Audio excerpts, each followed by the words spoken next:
All right, guys. So today, if you are coming from the start of the series, right, we are going to get busy getting our Unraid setup going. So, like all things, starts at the very beginning, which is to install Unraid. So, at the time of making this video, I believe like the latest one was 6 point something, but they just started releasing the 7.0 candidates, release candidates. So what we're going to do is we are going to install it with the release candidate. Now, of course, they'll tell you, it's obviously not recommended if you're trying to have like legitimate stability and whatnot, but we like to live life on the edge. So let's go ahead and download the creator for Windows. All right. Now, of course, if you do with whatever operating system you have. Now, as you can see with the one, that means that I already have it. So now I'm just going to go ahead and just real quick, let me just put it over here. Move that over here. All right. Now I've actually already test ran Unraid. I built the like I said, like from my previous video here, that I built the Unraid server from scratch. Motherboard and all, um, using some Chinese parts. So I, already did some extensive testing and feel like it's pretty good. So I'm about ready to start making videos to record all of the progress that we've made so far on all of the different solutions that we're going to provide you all. So we are starting with the whole Unraid creator there. So install the application. Now, of course, I already had it installed, but I just need to actually find it in my start menu here. Let's see. Oh, here it is. It actually already came up. All right, cool. So first thing we're gonna do, we're gonna choose operating system. Now, I want to do the release candidate. All right, the 7.0 series. So we're gonna go ahead and click on that. They're on RC2, which is convenient. And I am going to select my USB drive, which is this one right here. Let's go ahead and hit next. All right.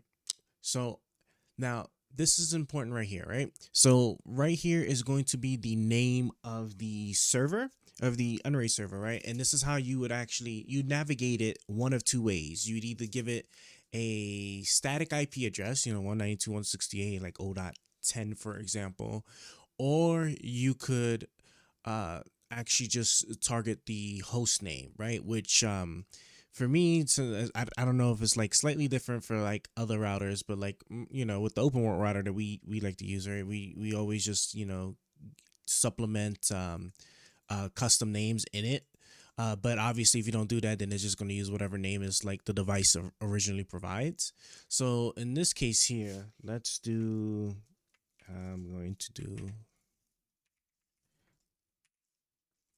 Oops, we give it a custom name here.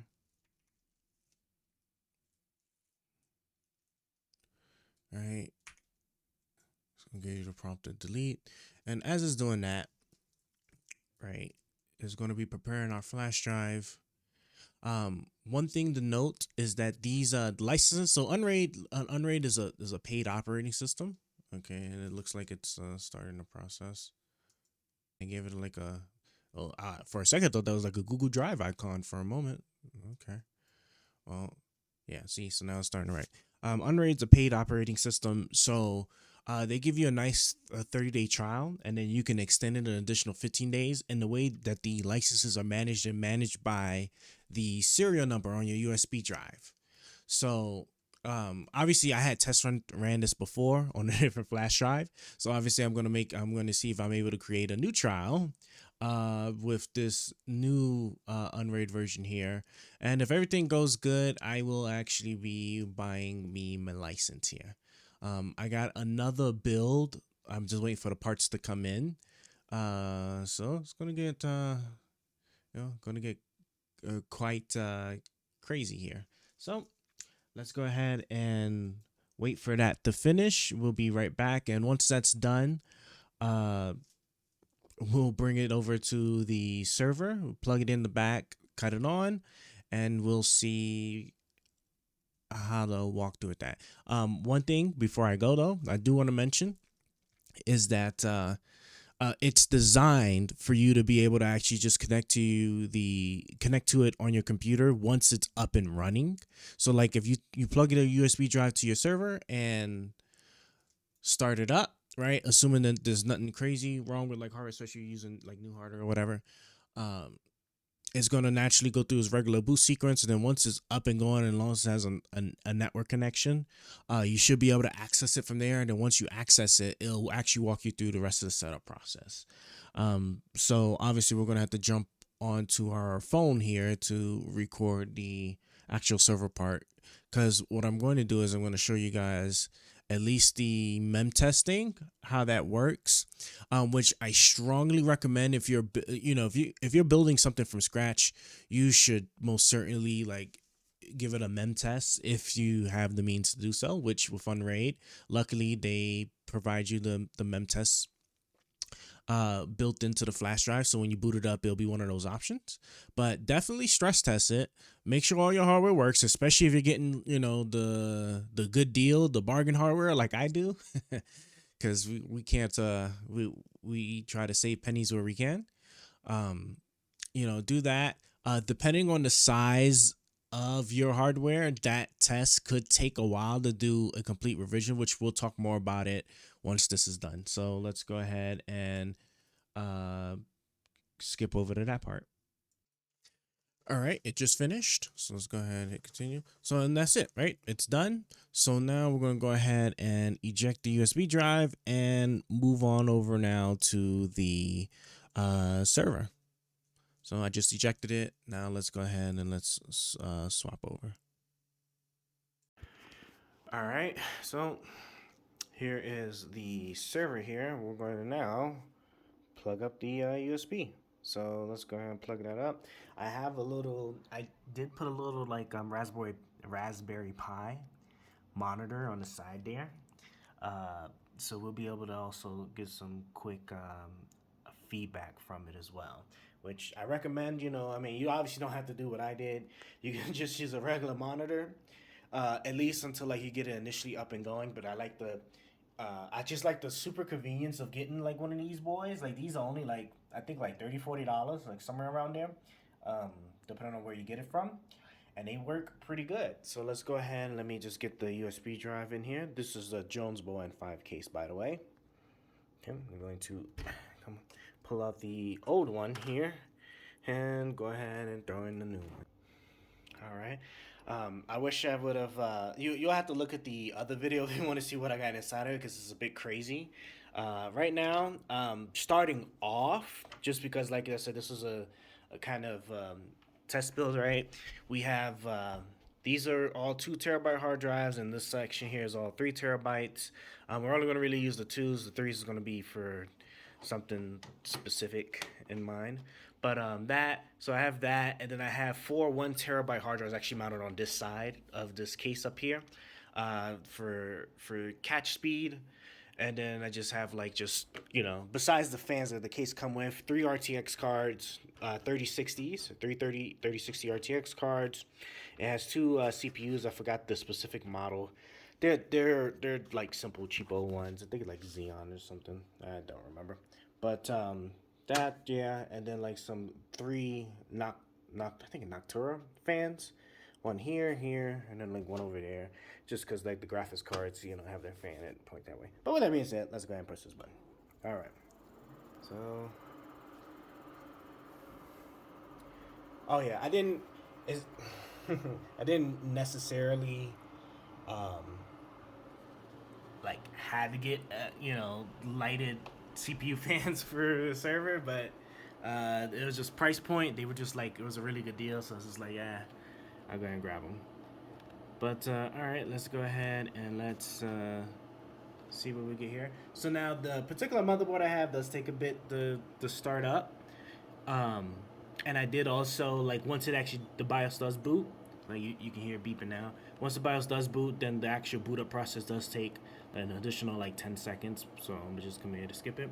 But this is important, right? This is the part where you want to make sure everything is set, right? So once you, we're not going to go through the BIOS stream, right? That's something you just do on your own, with your own particular monitor to just to look and see like what it shows you. The important part we want, which, what do I press? I think I pressed F7. Oh, it's already there. Here we go, right? So this is, oh, didn't have my keyboard on. All right, there we go. All right, so look, so Unraid OS, right? So this will boot the Unraid operating system, but this is going to be just straight up, just like terminal style.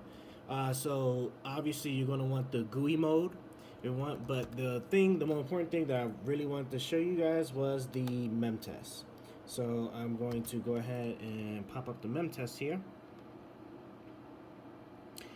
All right, so this is where we get to now start Memtesting. So it'll start automatically. Now, like I said, like me, it has about 95 gigs of RAM in here, and the thing is that I want to say this takes about somewhere around 8 hours, I think, to completely go through all like 95 gigs. So that's the saying, like, depending on your system setup, it'll definitely take a bit. But if you go to F1 configurations and then you go to test selection, you can click, or you can select like the different testing, and you can see there's like 1 star out there. So what we're going to do now is we're going to go ahead and hit F5. So it adds all tests. That's what I did. Then I just right, exit. So let's see here, F10, like so. Right, that's the test selection, address range. Go to F2.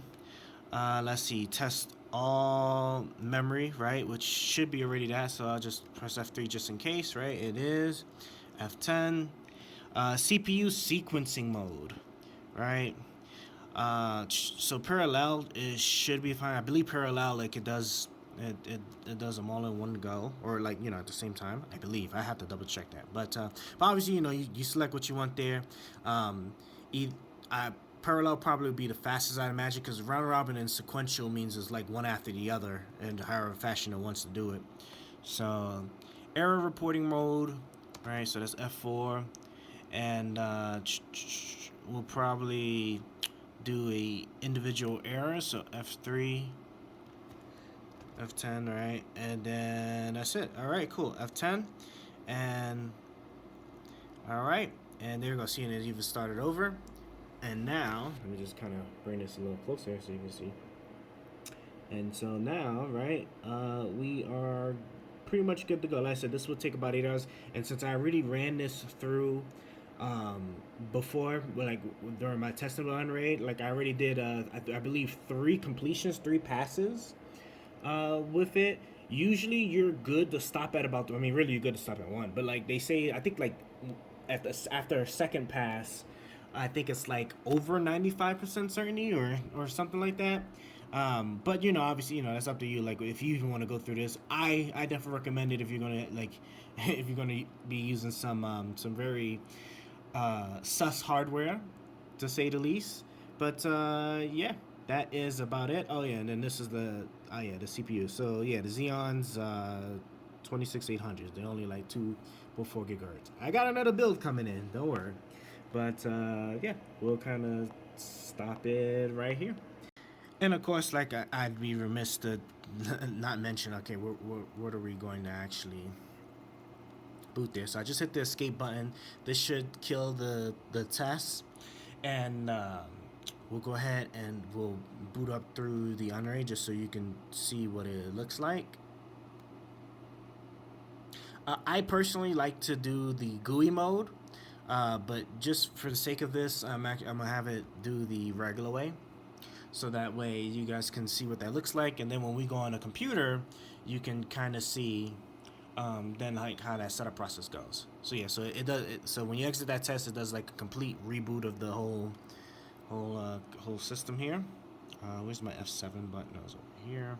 Wait for that. All right, F7, so I can enter my boot mode, just so I can kind of skip the.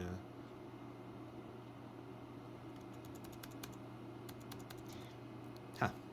Am I crazy, or did I? Oh, I didn't. Me. Okay. Yeah. Well, it didn't matter. All right, but yeah, Unraid OS, right? Let's go ahead, hit enter there. I'm gonna turn this keyboard off so I don't press nothing by mistake. and then you'll see it start the boot. So you see this, that means everything is looking pretty good there. I'm hoping it'll let me do another trial with a new USB, because I really want to test how the 7.0 came out, because I started my trial like almost a month before they started releasing the 7.0 release candidate. So I want to make sure. I'm almost certainly going to buy it, but I really need to see what the future update looks like. All right, so that's going to be booting. We're going to go ahead and we're going to jump back on the computer now. And what I'm going to do is we're going to log on to our OpenWart router just to see when it has, like, you know, a valid IP address and whatnot. And then we'll start by trying the tower name, which, if you remember in the video, right, Omega, we did Omega V. Let's see, there it is, Omega V login. We could set it up right here, but I want to walk through it on the computer since it'll be a little bit easier for me and visually more pleasing, right? So let's go ahead and let's jump on over.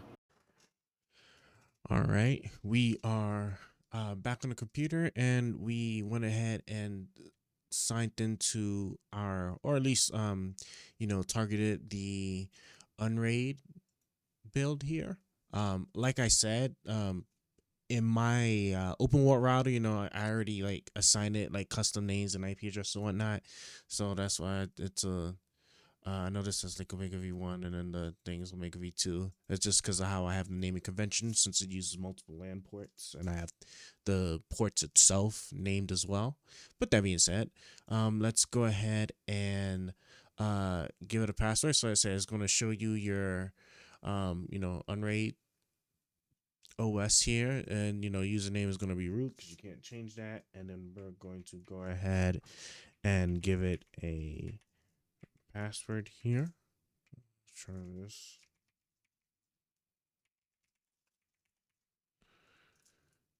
And let's go ahead and set it. All right, here we go. So as you can see, let's unleash your hardware. And because I remember mine, I think started off with like a 2. So definitely it should allow me to start a new trial. I'm hoping. We'll find out. Let's see. So let's go ahead and start the 30-day trial here. All right, I am actually sorry about that. I actually had a technical difficulty, so I didn't even get a chance to even capture that part. But I'm gonna see if I can get back to it. But basically, you'll be taken to the Unraid website, which will ask you to create an account if you don't already have one, and then it'll sign you in, and it's a special sign in that you can't really access intuitively unless you're doing it through your Unraid build, because it'll immediately take you to your I guess like your online representation of that particular Unraid build that you're accessing. And then on the left hand side, it had a button that says start trial, or it'll give you information about your server. On the left hand side, you can click start trial. You click on it, and then it, you know, goes through the process of starting the trial. And once it does, it brings you back here, and look, it says your free trial key provide all functionality of Unleash. So indeed, right, like I said, the trials or the license keys, right, they're tied to the serial number on your USB flash drive. So just keep that in mind, because if you obviously, like for example, something that happens to that flash drive, then like you'll have to go through the process of trying to transfer the key over. It's not just as simple as just let me just reinstall Unraid and then just, you know, pop it back in, right? But cool. So here we go. We are have 16 out of unlimited. Huh. And then I had oh yeah. Sorry. That threw me off for a second. Yeah. 12 hard drives and 4 solid state drives. All right. But yeah, we're good here. So let's go ahead. Let's take a look. As you can see, we are on the release candidate 2. I know there was a lot of changes that happened in it, and cool. I see that everything shows up. I like how they kind of updated the GUI on this a little bit. Definitely a cool little improvement from before. Like I said, I'm rocking these Xeon 2680s. I forgot how many like actual CPUs is on there. I think it's what is it? Is it 14? I think it's like 14 CPUs and then another like 14 threads, I think. Something like that. Anyway, Now we are essentially done. So let me go over here to the main section here, where I can kind of show you guys, the most important part of setting up your Unraid thing, right? So as you see, we just signed in.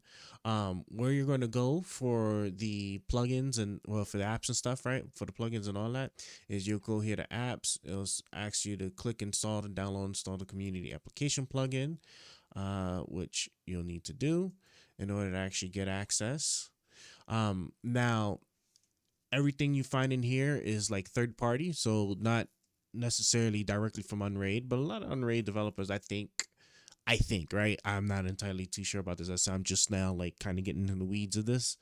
But I think there are some like devs out there that actually also make like little applications on their own time for for Unraid, for the Unraid operating system, right? But again, right, this is not officially like from Unraid itself, right? So there's going to be a lot of stuff, a lot of community applications you'll find. So let's just let you know that. um Community applications contain Docker containers, plugins are designed for OS enhancement. Oh yeah, so plugins, right? So plugins are I believe naturally have admin rights, right? Whereas like things like the containers and stuff, you can restrict them obviously to be their own little non-admin privileges. So just keep that in mind regarding plugins. Let's see here what we got.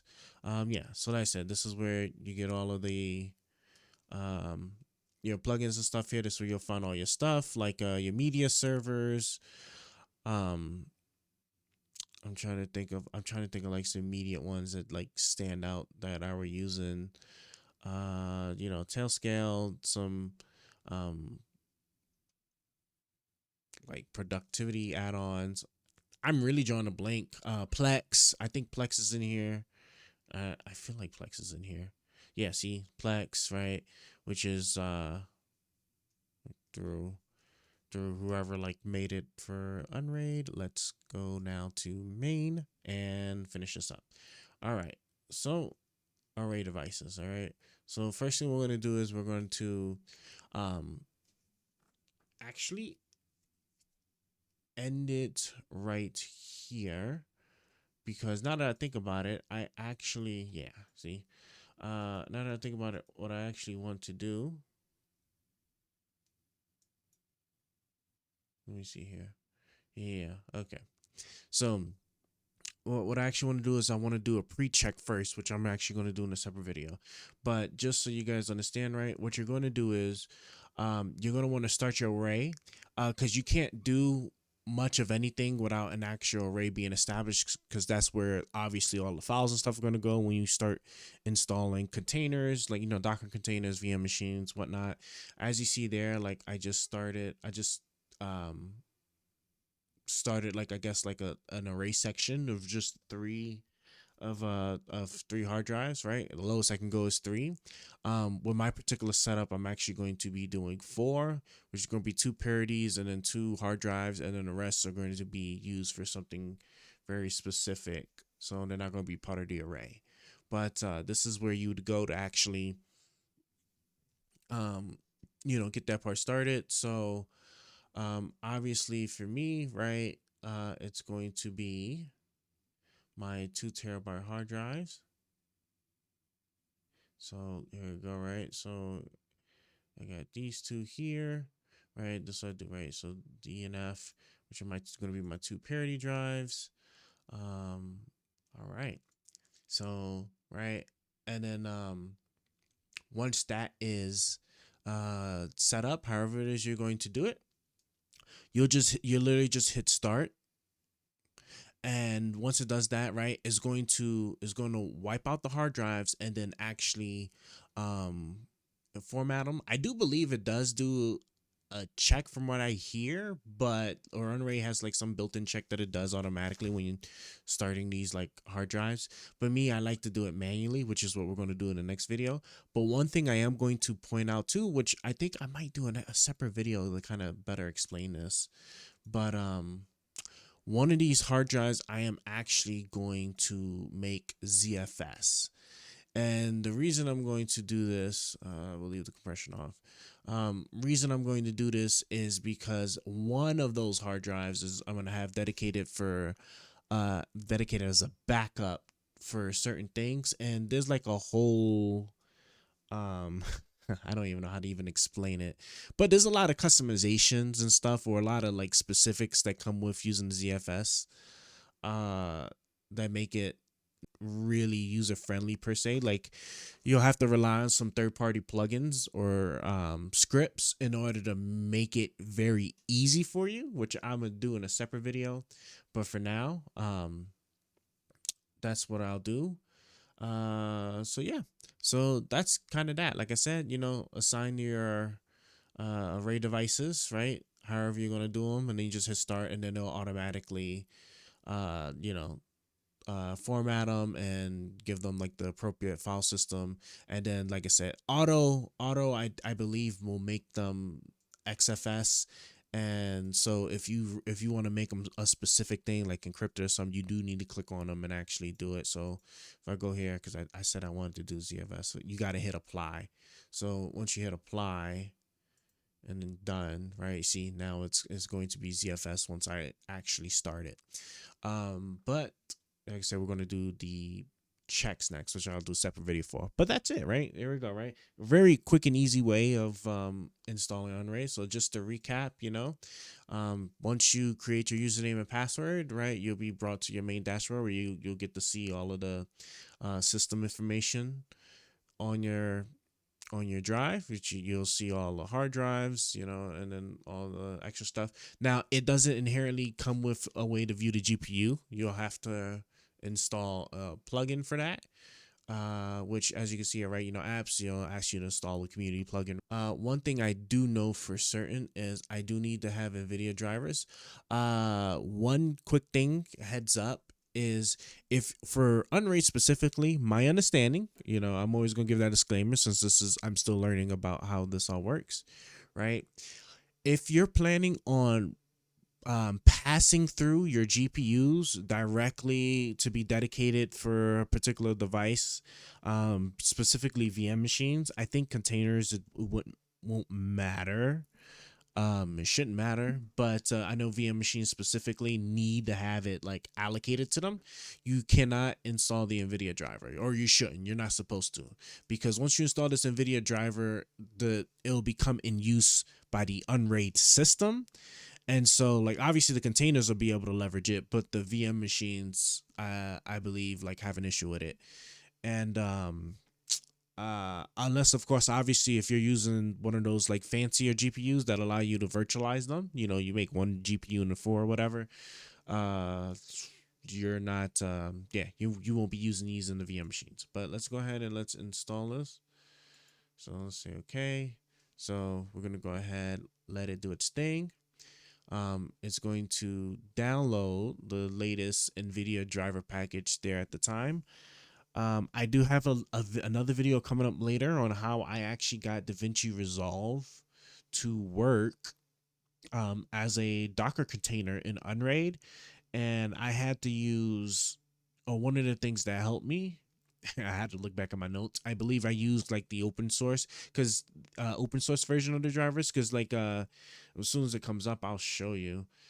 It has it allows you to select different versions like up to a certain point, but then it also has like different like driver versions, and then different versions of the driver, if that makes sense. Meaning like there's like an open source version and a long-term support version, I believe is what it's called. Please make sure to disable and enable Docker if you're installing for the first time.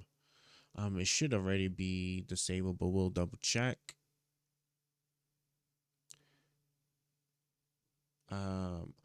One thing I never really liked about installing the Unraid apps and stuff is that the installation process for this stuff, it doesn't actually tell you when it's done. Like, the done button comes up, but right, if if you're not careful, you might actually end up closing your application before you finish this, because this done button has come up before it's actually complete, so you got to be careful with that. with what you're doing. But it looks like it's done, so let's just go ahead and hit that. Okay, it's done. It wants me to check to make sure the Docker is disabled, which it should be. I believe it comes disabled. Yeah, see, it comes disabled automatically when when you're first starting out. But all right, cool. So settings, NVIDIA driver.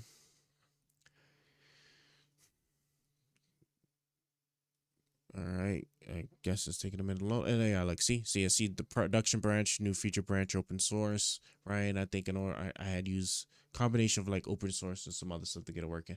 But right here off the bat, you can see that it sees all three of the NVIDIA 3060 GPUs I have in there, which is cool.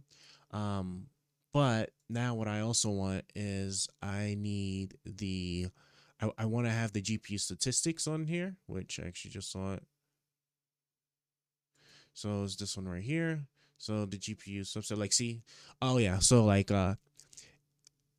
that's what I was looking for. So yeah, so it'll say close right while it's still going, which you want to be careful you don't hit that. You want to wait until it says done. Which again, right, this is one of those like minuscule things that you won't really notice unless you're really paying attention. So just be mindful of that because you can close it while it's in the midst of installing a plugin or something, and there's no telling what happens after that. But all right, so let's go to our dashboard now, and we should no GPU selected. Okay, yeah, so let's go ahead and go to settings. Okay, so let's see what we have here. So okay, yeah, here we go, right? So unit ID for the dashboard, right? So I want all three. I want all three. I like Fahrenheit, milliseconds every 2 seconds. Um, I think I think like every 5 seconds will probably be. I'd rather that. And then it looks like everything else looks good to just leave defaulted, so I'll just leave that there. All right, hit apply. But with this, now this just about kind of wraps it up. Like here you go, yeah, see? So here go like one of the GPUs here. And then as you see, obviously it's not being used for quite anything. One last thing I am going to show you how to do because I had just recently learned this was this button right here, the unlock this lock key button. Actually, if you click on this, this lets you physically move these, arrange them how you want, which is what I like to do. So obviously you see it can be a little bit finicky at times, but I like to have my stuff arranged a certain way, which I'll do a little bit of that later. But as you can see here, like see now I got I have my little uh dashboard kind of like how I want it. And once I think it's all right, just go ahead and lock that back in and boom, there we go. All right, so it all everything looks great. Can I use a custom image in there? Oh yeah, I can't use a custom image, so I'll probably have like a photo of the actual case when I get a chance.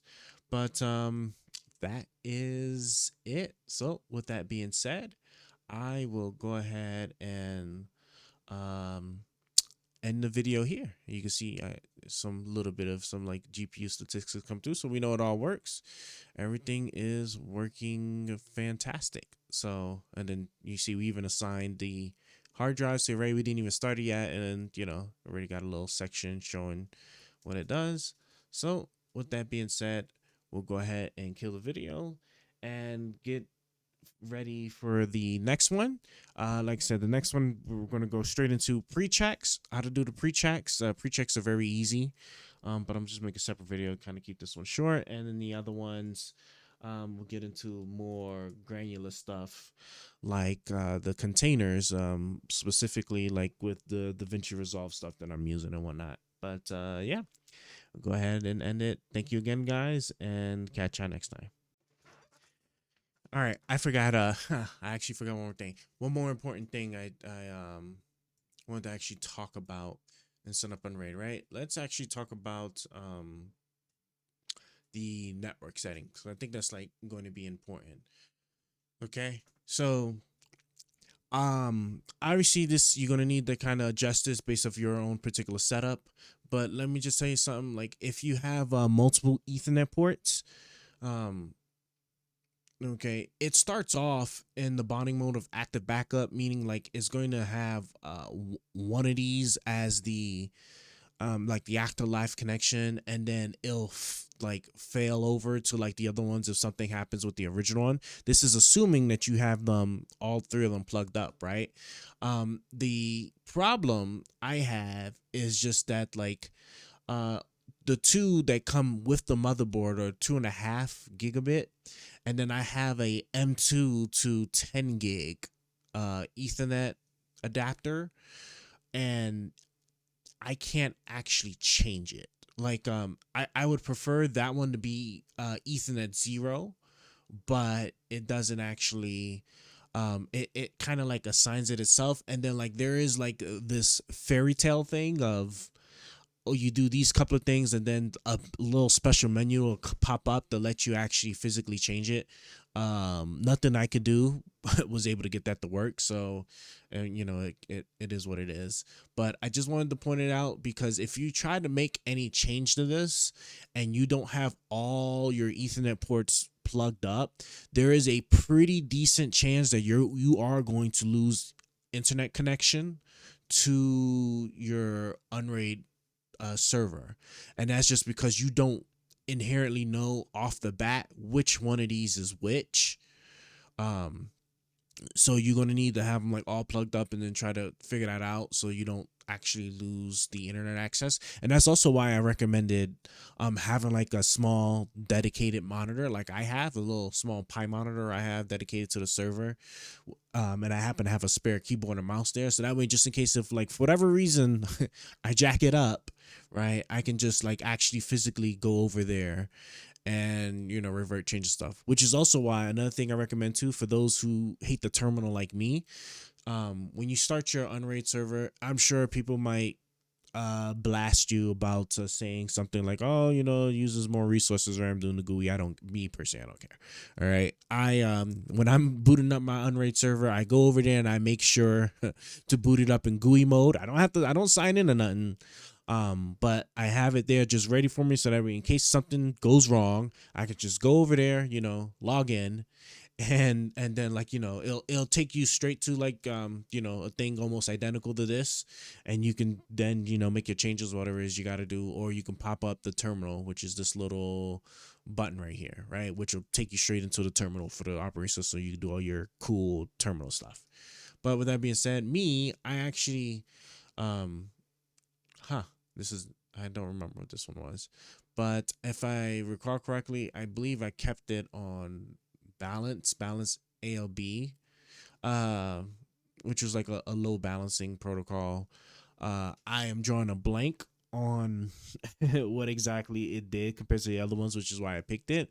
Probably because it's like 2 in the morning now and I really want to go to sleep. But yeah, let's actually, we'll even go ahead and we'll hit apply here, see what happens. I also meant to enable IPv6. I wonder why. Let me see. Is there? Yeah, here we go. Right. So I also want to enable IPv6 as well. I have a certain network configuration over here where I use jumbo frames, but I actually have it for only my IPv6 addresses. So I actually keep my IPv4 as the default, which is I think safer or easier to manage with or less to worry about, like when you're, especially when you're working with the internet and whatnot. And then like all my internal devices, for the ones that I have rocking IPv6, right, they all get to use my jumbo frames there. So let me go ahead and do that, set up my IPv6 addressing here, so we'll get that. And as you can see, right, I still have the connection to it, which is good. So yeah, my static IP address that I have set from the router, and then the static IPv6 address that I have set from the router as well, on my open world router. So now we are actually done. So now this is it. All right. I'm sorry. I just had to kind of like show that just to kind of um, get that going. So, yeah, with that being said, yeah, we're going to go ahead and end it